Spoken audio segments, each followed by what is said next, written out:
Değerli üreticilerimiz, herkese merhabalar. Hayvancılıkta kalite yolculuğumuza son sürat devam ediyoruz.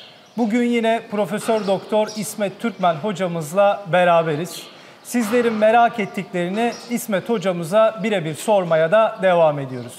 Hocam, iklim değişikliği hepimiz için hem tarımsal anlamda hem hayvan yetiştiriciliği anlamında son yıllarda hepimizi zorluyor diyebiliriz. Bu noktada değişen iklimle beraber özellikle sığırlardaki sıcaklık stresi ne zaman, hangi derecede ortaya çıkıyor? Bize biraz bundan bahsedebilir misiniz?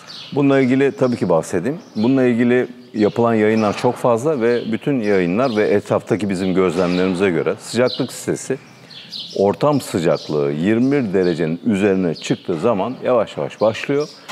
Ortam derecesi 30 derecenin üzerine çıktığı zaman da şiddetli hale geliyor. Ve bu durumu önlememiz gerekiyor. Önlememiz için de mutlaka soğutma ile ilgili fan koyarak, ıslatma tedbirleri, bu tip tedbirler alınması gerekiyor. Çok teşekkür ederiz teşekkür hocam. ederim. Çok sağ olun. Profesör Doktor İsmet Türkmen hocamızla hayvancılıkta kalite yolculuğumuza devam ediyoruz. Bizi takip etmeye devam edin.